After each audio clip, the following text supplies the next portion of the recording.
This is Freeze with a political video about my perspective on the political assassination of Charlie Kirk. If you're here from my Roblox videos, this is adult stuff. Some of you might understand, some of you might not. Regardless, I advise you to watch anyway and learn about these things in advance, as you're going to have to get involved in politics sooner or later as you grow up.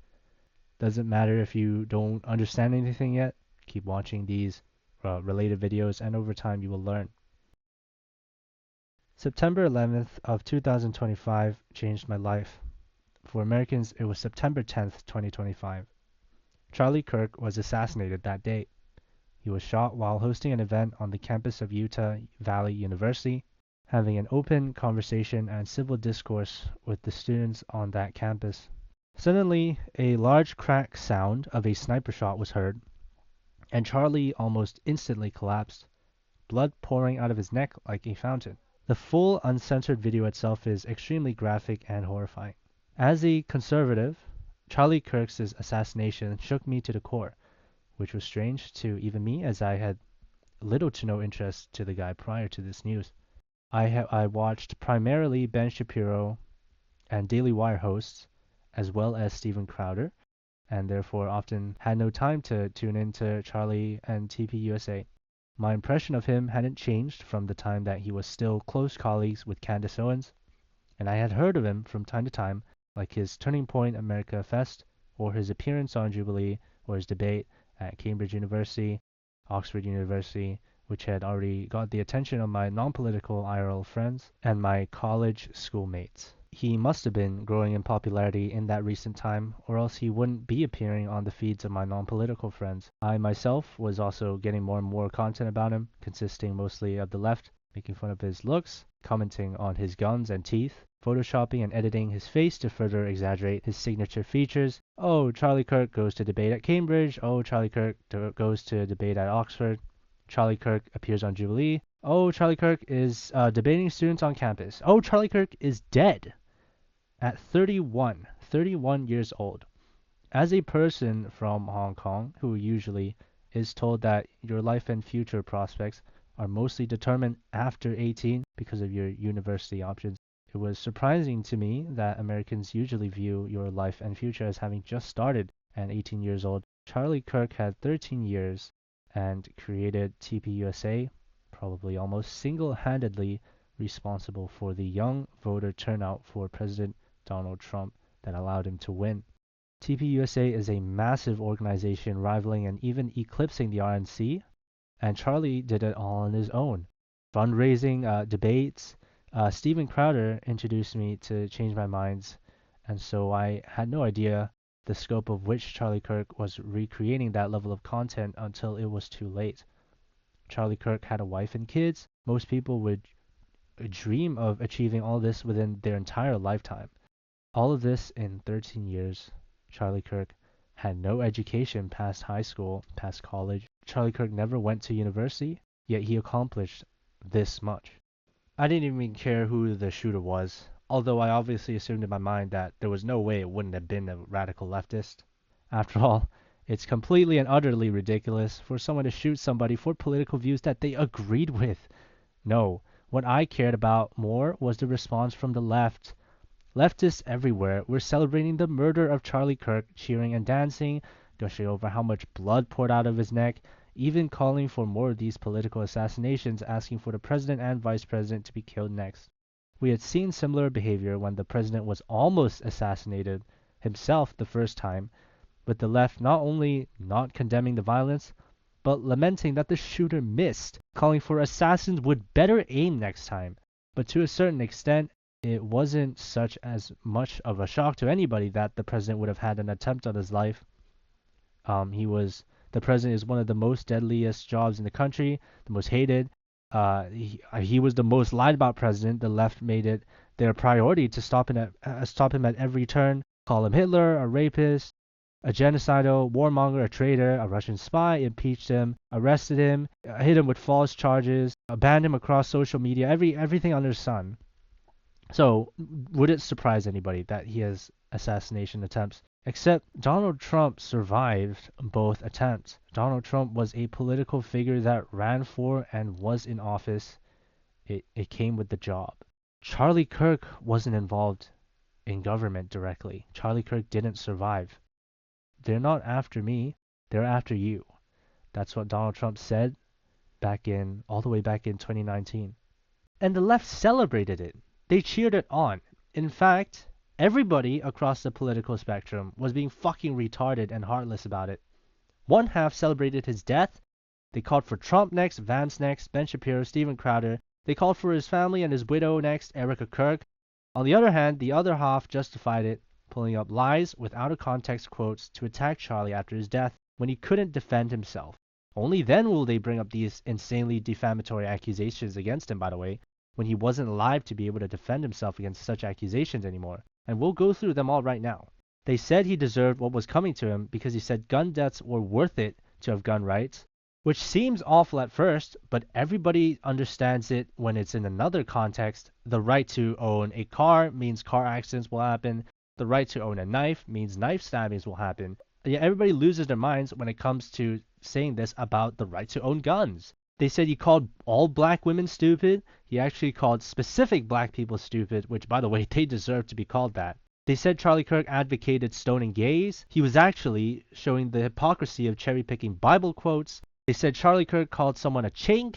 It was actually him talking to Cenk Uygur in a debate at Politicon with Cenk's nephew.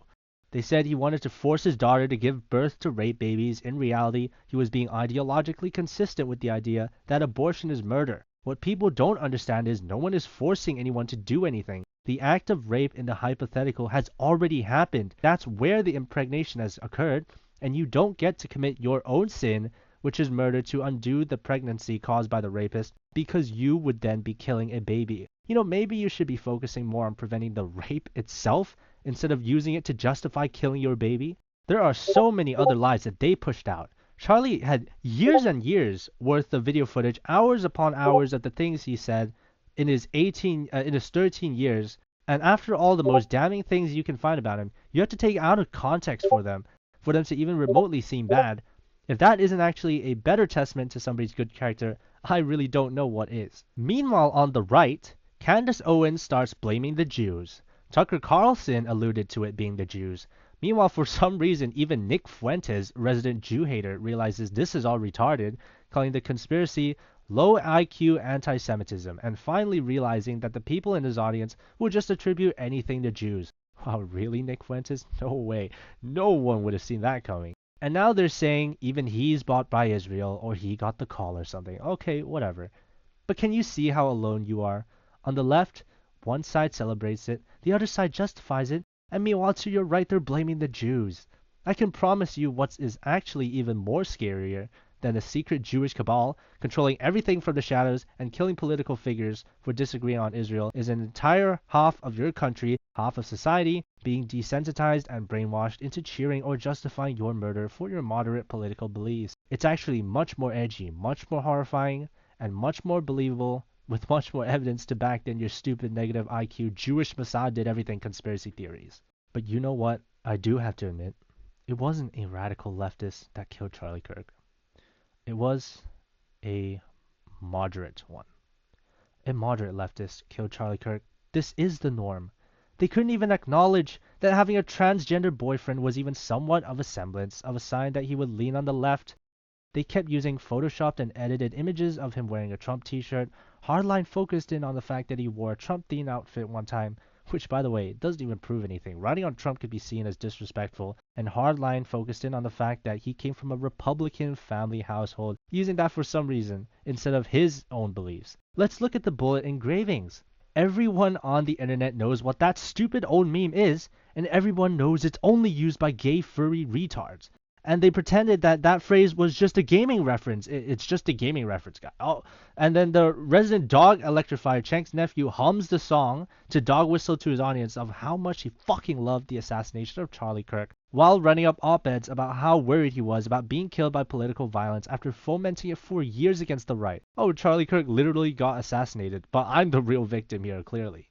I really wonder who could have fomented political violence. America deserved 9/11, dude. Fuck it. I'm saying it. Yeah, kill them. Kill those motherfuckers and murder those motherfuckers in the street. Let the streets Let the streets soak in their fucking red capitalist bloods, dude. If you cared about Medicare fraud or Medicaid fraud, you would kill Rick Scott.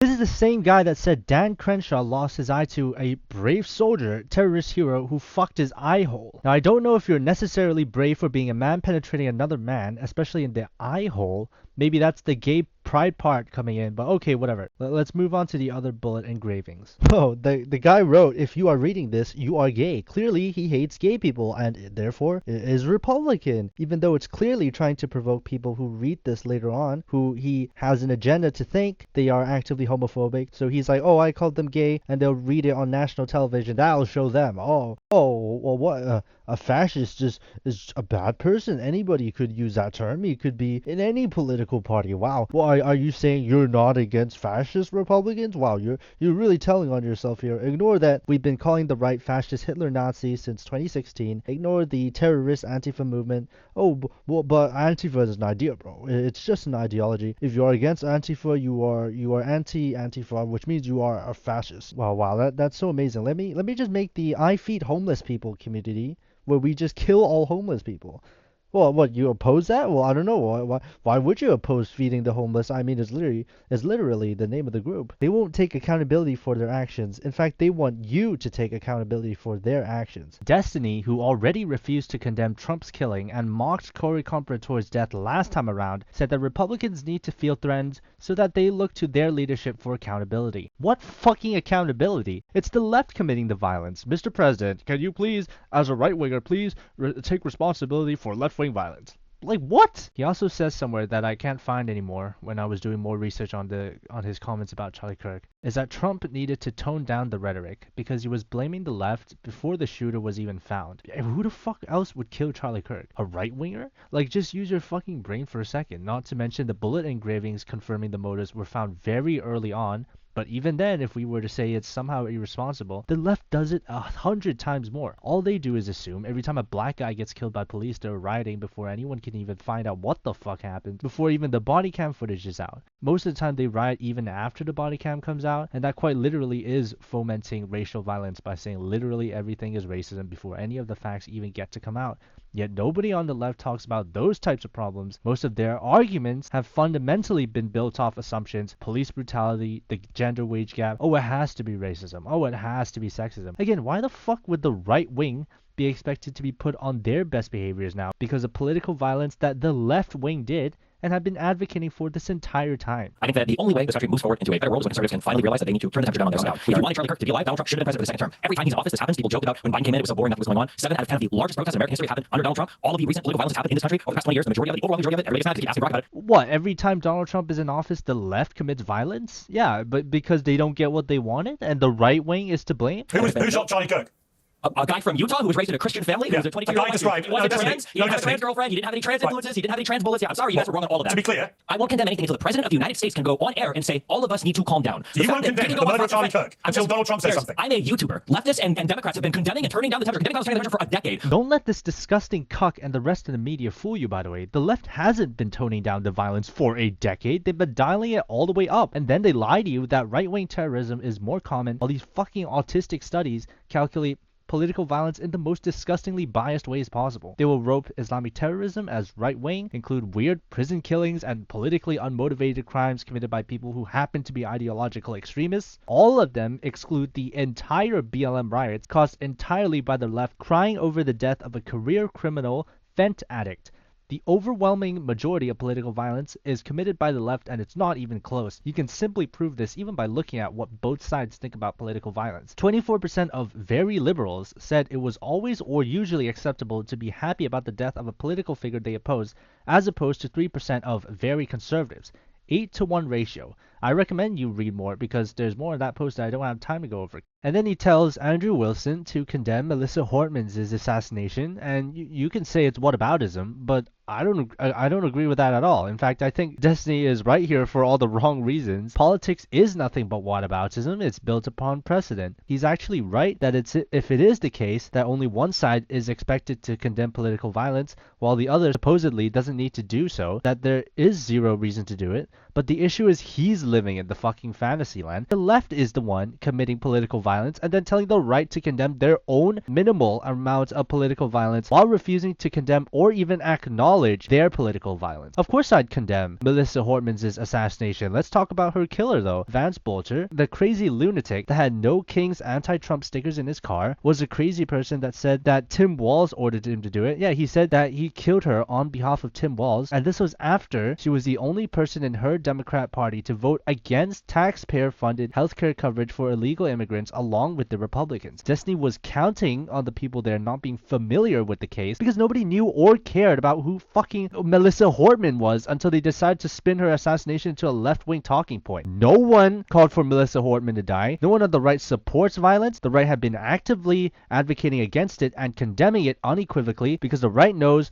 whenever it can be even misconstrued as that, the media can run along with that story for God knows how long. Look at how nobody even seems to remember that years ago BLM destroyed and wreaked havoc against the country with Democrats actively cheering it and Kamala Harris bailing rioters out, calling it the summer of love, fiery but mostly peaceful. They literally had 2 autonomous zones declared Chaz and Chop. They tried to attack and kill Kyle Rittenhouse for defending the community and then tried to throw him in prison when all he did was protect himself against a pedophile, domestic abuser, and an unlicensed firearm carrier that tried to kill him. Oh, but God forbid we make fun of the Paul Pelosi attack even though both him and the assassin were caught without their pants and in their boxers and underpants on for some odd reason, even though nobody had advocated for the attack. Nobody was killed and nobody was celebrating the violence. And God forbid that we make fun of George Fentanyl Floyd, who was a career criminal who had been arrested multiple times, who once pointed a gun at a woman with a child in the house, died of a drug overdose, was saying he couldn't breathe even before the knee was on his neck, and people around the world cried so hard about it, putting black squares on their Instagram profile pictures, and chipped out across the United States, burning and looting and murdering to their heart's content. Nobody celebrated his death. Nobody called for more deaths. We only made fun of how retarded of a martyr this guy truly was.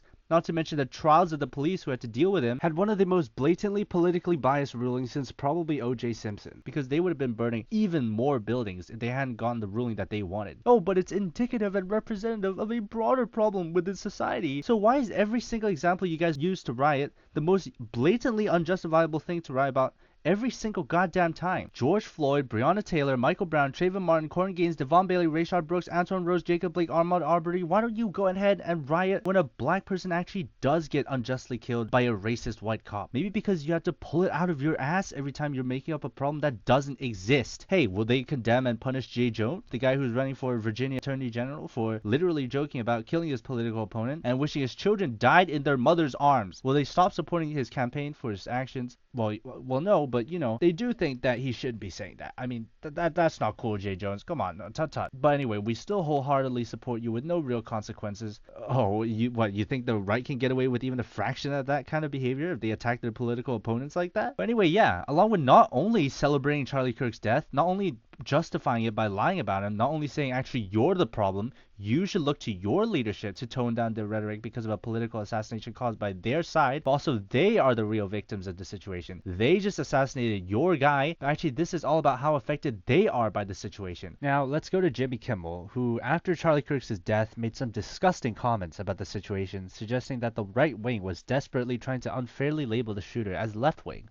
And with all these terrible things happening, you would think that our president would at least make an attempt to bring us together, but he didn't. President Obama did, President Biden did, Presidents Bush and Clinton did. President Trump did not. Instead, he blamed Democrats for their rhetoric. The man who told a crowd of supporters that maybe the Second Amendment people should do something about Hillary Clinton. You mean when he said the Second Amendment people could do something if Hillary Clinton decided to appoint her judges to abolish the Second Amendment? You know that's exactly what the Second Amendment is for, right, Jimmy? To defend themselves against a tyrannical state. The man who said he wouldn't mind if someone shot through the fake news media. You mean when he was joking in a rally how in order to shoot him, they would have to shoot through the side where the fake news media was, right, Jimmy? You realize he was joking about his own potential assassination as well, right? The man who unleashed a mob on the Capitol and said Liz Cheney should face 9 barrels shooting at her for supporting his opponent blames the radical left for their rhetoric. You mean the January 6th that had only one casualty, the protester Ashley Babbitt that was a speck in the dust, compared to the entire year-long George Floyd riots, right, Jimmy? You mean when he was lamenting at how Liz Cheney was a warmongerer and simply asked how she would act in a war situation with 9 barrels pointed at her, right, Jimmy? And then the man who on 9/11, 2001 bragged that his building was now the tallest building in New York, which wasn't even true, by the way. You know he was fucking fucking there, helping out at 9/11, right, you sick lying fuck? What gives you the right to have something so irrelevant to say about this matter? Just shut the fuck up. Okay, so that wasn't even the clip I was talking about, it turns out. This is like the whole other video that, I don't know, I think from earlier? What?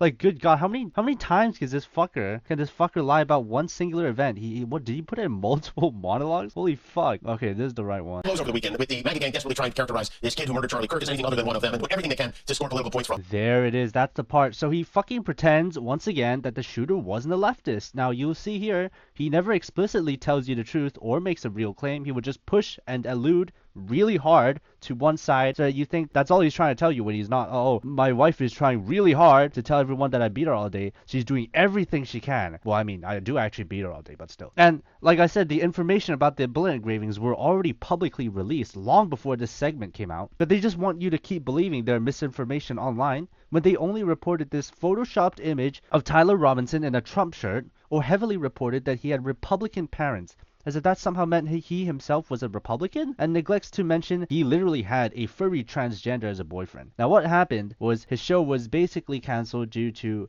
possibly the FCC threatening to take legal action for the lying Jimmy Kimmel did, and I will say that I disagree with the FCC doing that, and it is explained by others in a much clearer way than I ever could. They just don't have enough legal justification to do that. But because the FCC got involved, the left could suddenly say that it was government censorship. Oh my god, comedians are being censored now by the government. One of my own friends brought this point up to me, and the problem is Jimmy Kimmel and Charlie Kirk are just not comparable. You know exactly what you wanted to say, randomly bringing up Jimmy Kimmel in that. Nobody was forced to lament Charlie Kirk's death.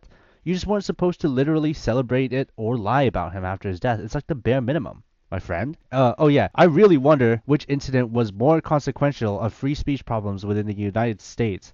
Charlie Kirk getting shot to death for debating on campus, or Jimmy Kimmel getting cancelled for 2 seconds for blatantly lying about the circumstances as to who shot Charlie Kirk to death. And now they're even trying to pin some crazy guy killing 2 girls on Charlie Kirk's decaying fucking body because apparently he was a big Charlie Kirk fan, even though Vincent Battiloro spent months stalking the 2 girls before killing them. Oh, well, I guess he knew months in the future that Charlie Kirk was gonna die and that the 2 girls were gonna make fun of his death. What a clairvoyant. Wow, amazing. But sure, it's totally morally equivalent when a crazy person who may or may not be a fan of you just happens to kill people, even though people on the right were begging for there to be no retaliatory violence from their side, even because they knew that's not what Charlie Kirk would have wanted. Meanwhile, leftists all over the world cheered it. Oh, George Floyd and Charlie Kirk are one and the same. No, George Floyd was a criminal who overdosed on fentanyl, and people try to make it about race, and Charlie Kirk dying for his beliefs as an openly right-wing political figure is much more consequential of a death, because his assassination meant that they would kill you and celebrate your death for your political beliefs too. He represented you, they found the symbol, the amalgamation of all the things you believed in, and killed it to send a message to you. And no, there is no cancel culture for the right for getting people fired for making fun of his death. You getting fired from your job for cheering on the deaths of political figures is very different to people getting cancelled and losing their jobs for not using the right pronouns actually. And the worst part about all this is that this shit works.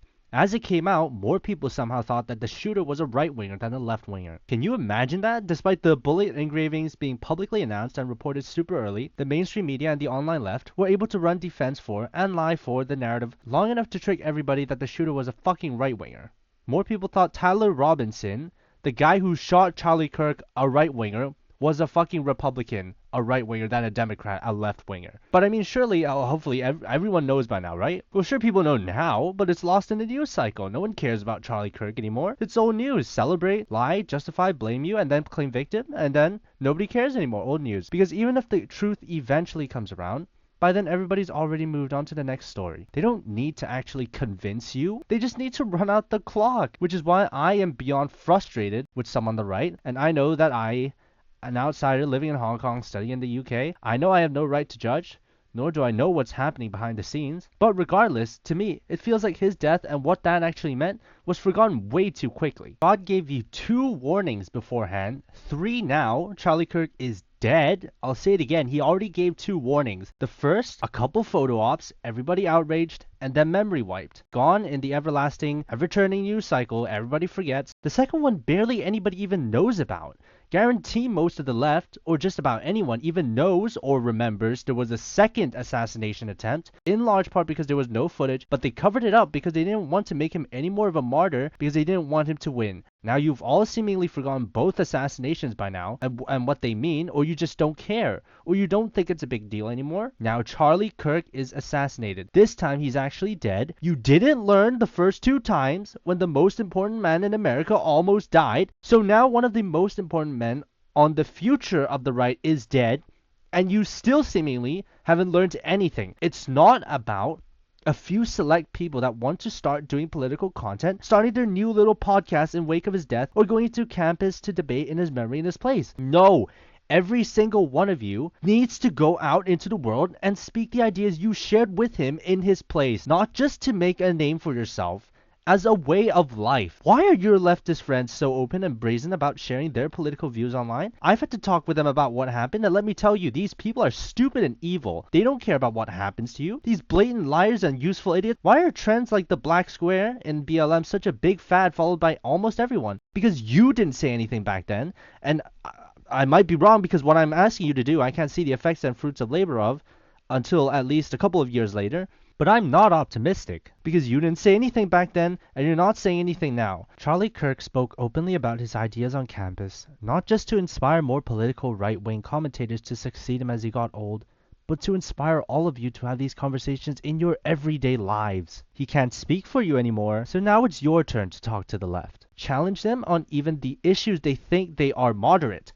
That way, they'll be scared to openly speak their insane beliefs. Why should you be the one hedging your words all the time, afraid of offending someone even with moderately right-leaning views? These people have never heard of conservative arguments their whole lives. Change that. I can assure you, as the person who was openly talking about politics in my school, almost always against the mainstream opinion of my entire college in my year, even back then in 2022, the amount of messages I received from people in my year whenever I spoke out openly about these topics and challenged my other year members, telling me that they secretly did agree with me, and that they too were sick and tired of the brazen lies, hypocrisy, utter nonsense, and supported me speaking out against these ideas, getting added into 1v10 group chats and getting dogpiled on for hours just for having a differing opinion than them, all the way until Trump winning the election in 2024.